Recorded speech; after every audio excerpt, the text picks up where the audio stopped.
नमस्कार। आज की हमारी चर्चा पश्चिम बंगाल के मुर्शिदाबाद पर केंद्रित है, जहां आज माहौल कह सकते हैं कि बेहद तनावपूर्ण है। जी बिल्कुल।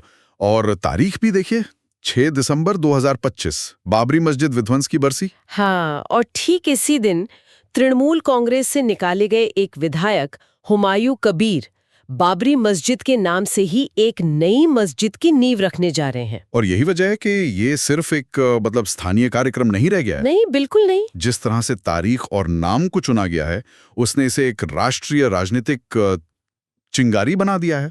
पूरा इलाका छावनी में बदल गया है। बिल्कुल। खबरें तो ये भी हैं कि 3000 से ज्यादा सुरक्षाकर्मी तैनात किए गए हैं। कलकत्ता हाईकोर्ट ने भी कार्यक्रम पर रोक तो नहीं लगाई, लेकिन साफ कह दिया है कि अगर कुछ भी गड़बड़ हुई तो जिम्मेदारी पूरी तरह से राज्य सरकार की होगी। तो ये जो पूरा मामला है, इसके केंद्र में है हुमायूं कबीर। जी तो ये हुमायूं कबीर हैं कौन और ये सब कर क्यों रहे? देखिए, हुमायूं कबीर टीएमसी के निलंबित विधायक हैं और उन्हें इस कार्यक्रम से ठीक 2 दिन पहले ही पार्टी ने निकाला है। अच्छा। वजह बताई गई है सांप्रदायिक राजनीति और घोर अनुशासनहीनता। और अब तो वो अपनी अलग राजनीतिक पार्टी बनाने की भी घोषणा कर चुके हैं। यहीं पर एक बात मुझे थोड़ी अजीब लग रही है। एक तरफ कबीर कह रहे हैं कि ये एक शांतिपूर्ण, गैर राजनीतिक धार्मिक कार्यक्रम है। हाँ, जिसमें सिर्फ कुरान पढ़ी जाएगी। जी। और दूसरी तरफ वो लाखों लोगों को बुलाने का दावा कर रहे हैं। 30 से 40 हजार बिरयानी के पैकेट तैयार हैं। और सऊदी अरब से मौलवियों के आने की भी खबर है। तो इन दोनों बातों में तो कोई तालमेल ही नहीं दिखता। यही तो इस खेल की सबसे बड़ी, आप कह सकते हैं, चाबी है। ये असल में एक धार्मिक आयोजन का बस मुखौटा है। मतलब ये एक राजनीतिक दांव है। एक बहुत बड़ा राजनीतिक दांव। और उनका निशाना सिर्फ टीएमसी या बीजेपी नहीं है। वो एक तरह से बंगाल में असदुद्दीन ओवैसी की जो एएमआईएम वाली राजनीति है, उसकी एक नई पिच तैयार करने की कोशिश कर रहे हैं। अच्छा। एक ऐसी राजनीति जो कहती है कि पारंपरिक पार्टियां मुसलमानों के हितों की रक्षा नहीं कर सकती। तो ये सिर्फ एक मस्जिद नहीं, बल्कि बंगाल में एक नई राजनीतिक ताकत का शिलान्यास है। और बाकी पार्टियों का जो रिएक्शन है वो भी काफी दिलचस्प है।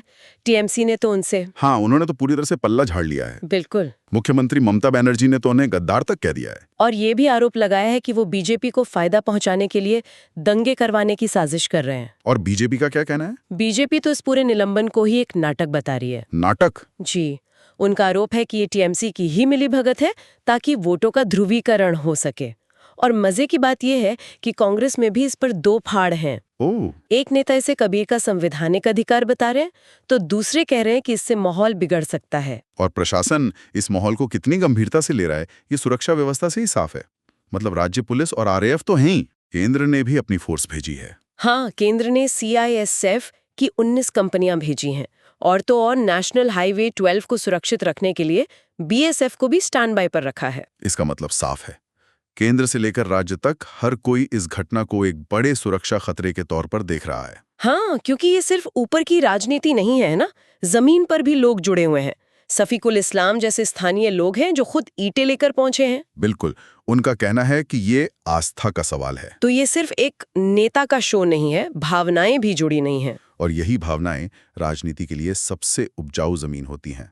तो अगर हम इसे समेटें तो ये एक आदमी का बहुत बड़ा राजनीतिक दांव है, जिसने पूरे राज्य को एक तरह से सांस रोके खड़ा कर दिया है। बिल्कुल। और कबीर की नई पार्टी बनाने की जो योजना है, वो साफ बताती है कि यह मामला 6 दिसंबर को खत्म नहीं होने वाला।